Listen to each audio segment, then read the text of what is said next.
Hey everybody, welcome back to the LuckyDog podcast. This is your host, Elias Roush. This podcast is sponsored by EliasRoushMedia.com, photo, video, digital media production. Today we're discussing One Flew Over the Cuckoo's Nest, the film, not the novel. However, we'll do a little bit of a comparison between the two, just kind of, the things that it actually took perspectives from, the characters, different little Easter eggs, things like that. I actually haven't read the novel, but I've heard some, loose notes about it, so I'll cover those as well. One Flew Over the Cuckoo's Nest is a 1975 an American drama film directed by Milos Forman, based on the 1962 novel of the same name by Ken Kessley. The film stars Jack Nicholson as Randall McMurphy, a new patient at a mental institution, and features a supporting cast of Louise Fletcher, who I heard she begged to get this role, even though they were trying to get a quote-unquote bigger name at the time, like a Jane Fonda or some sorts. But what I heard is the portrayals of the women in this movie weren't exactly what Jane Fonda and other stars were looking for. They wanted this really high-profile name, and Louise Fletcher, to my knowledge, was just begging and begging to get this role. So finally, they turned it over to her, and I think she nailed it out of the park. It also has Will Sampson, Sidney Lassick, William Redfield, while being the film debut for Christopher Lloyd, best well known for Roger Rabbit, Addams Family, Back to the Future, and as well as Danny DeVito, as well as Brad Dourif.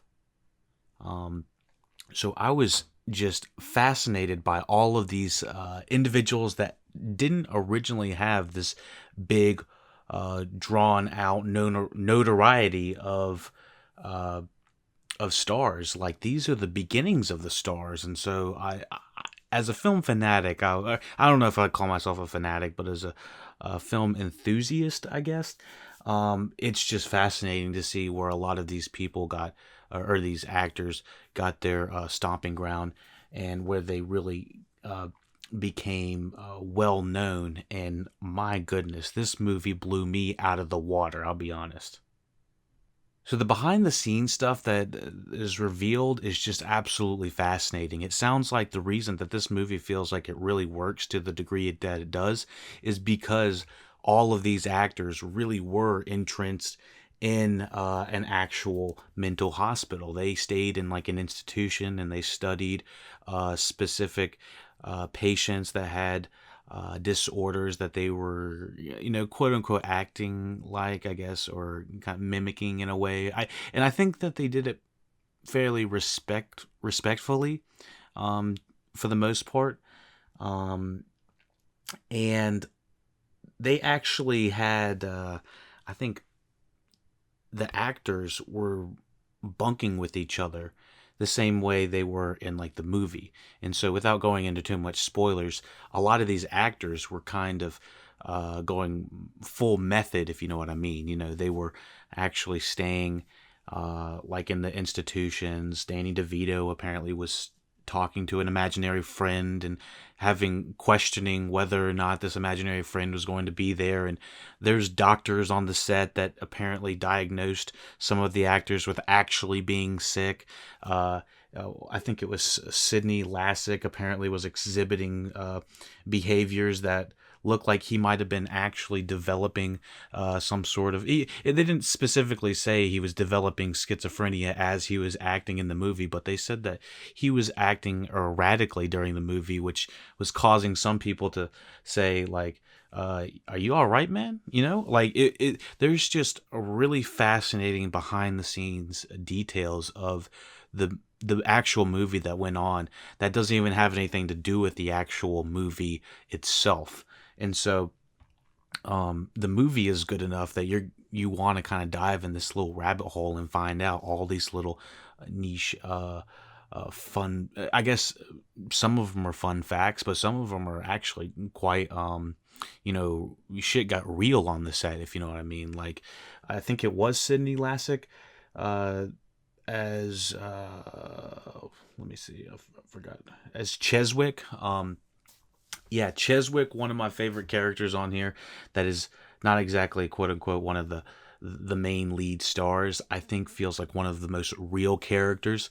And what I did find out is Milos Forman was just rolling the camera constantly. He kind of was a little bit in a way like a Kubrick in a way when he was. I don't think he would drive the people nuts when they're um, on set like Kubrick did, but he was kind of doing a little bit of manipulation with, um, I think, some of the institution shots were actually supposed to be like just practicing shots. Like they weren't actually that. Some of the shots that they use in the movie were supposed to be just the actors, trying on their lines, kind of. They didn't actually know that the cameras were running at certain times, and according to like IMDb and Wikipedia and some of these other uh, interesting nuggets of places to get nuggets of information. So take that with a grain of salt. But from what I can tell, and all the other podcasts that I've listened to about it, it's seems fairly plausible that the reason that this movie is that popular is just because they live this shit. So with having all that incredible notoriety on top of that, it is number 33 on America Film Institute's 100 movies list. The film was second in to win all 5 major Academy Awards: Best Picture, Actor in Lead Role, Actress in Lead Role, Director and Screenplay, which had only happened. It followed One Night in 1934 before, which is pretty crazy and is not going to be repeated again. Like, none of these movies are going to hit those kind of accolades again until 1991, which is The Silence of the Lambs, which also won tons of awards as well. But according to Wiki, it says in 1993, the film, One Flew Over the Cuckoo's Nest, was deemed culturally and historically or aesthetically significant by the United States Library of Congress and selected for preservation in the National Film Registry. So among all of those accolades, yeah, it's just like culturally significant to the point where it's just like it's made that kind of impact in society.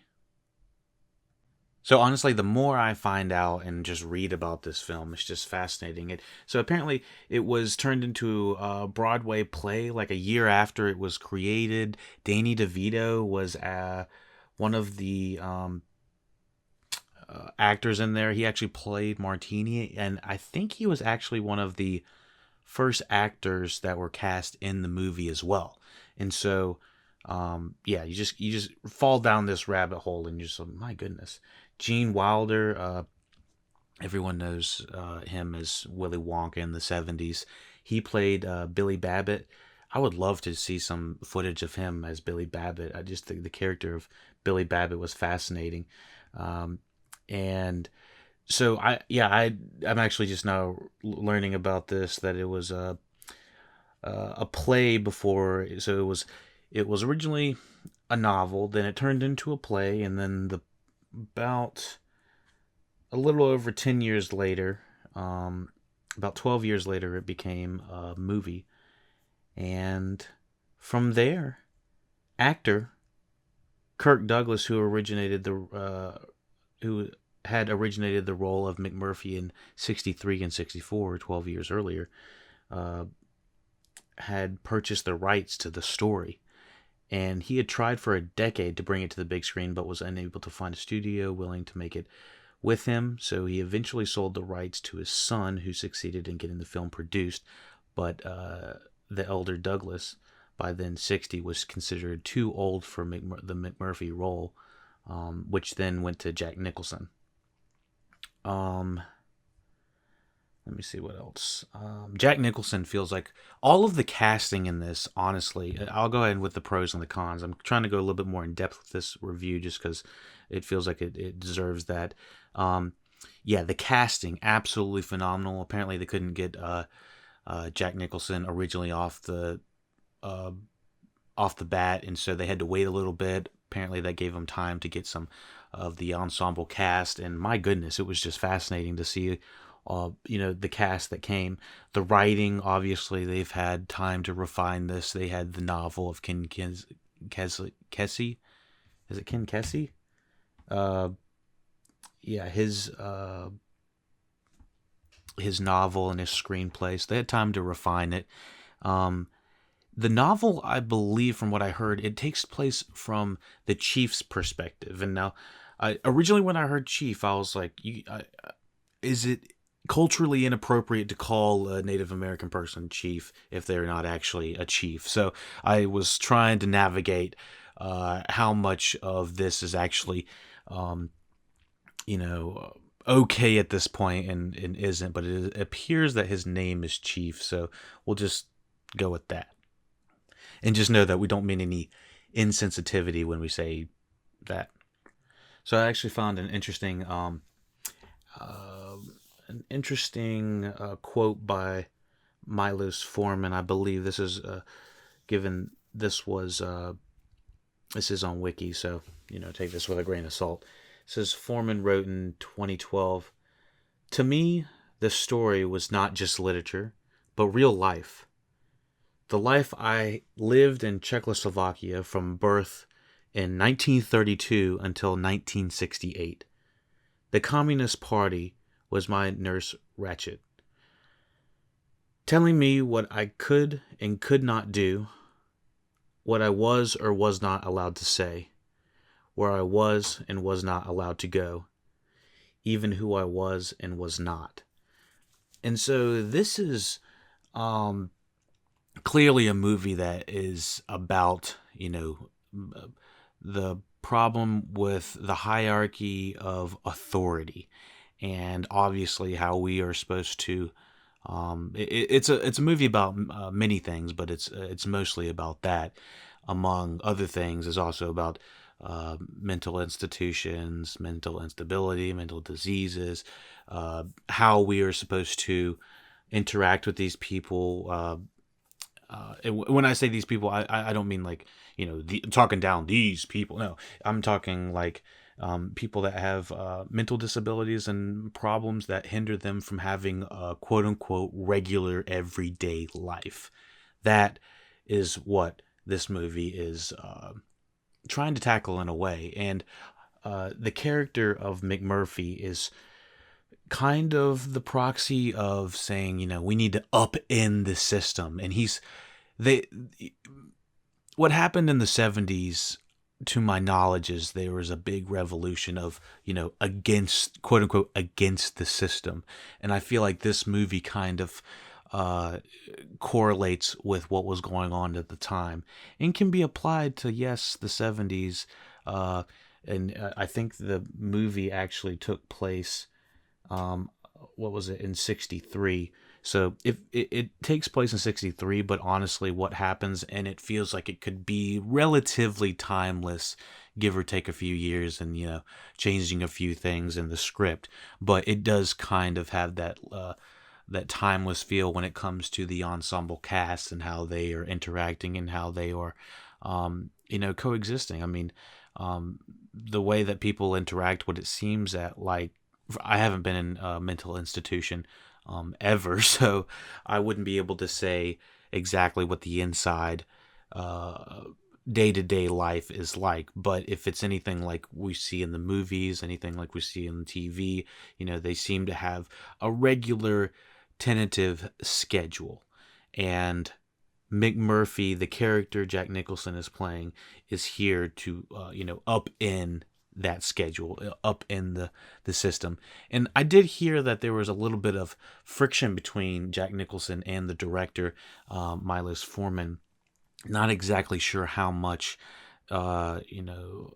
truth there is to that, but when I say that there was friction, I had heard that Nicholson wouldn't even take direction from the director. He was only talking through the cinematographer. So It's just like it's a wonder that this actually turned out to be good. But I do find it fascinating how many times that there are movies and pieces of work where the people behind the camera, or the main people behind the camera, or the main guy behind the camera, and the main person in front of the camera are not exactly on the same page, um, but yet they can still make magic.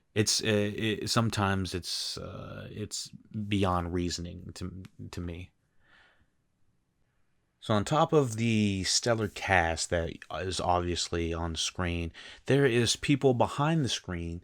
We got what do we got? Lawrence Hubin, Goldman on the screenplay. We've got music by Jack Nitsky, I believe. I'm actually not too familiar with this guy, but um, I think he did the scores for Performance, The Exorcist, um, and yeah, that's about all I can find right now. But um, the cinematography is by Haskell Wexler and Bill Butler.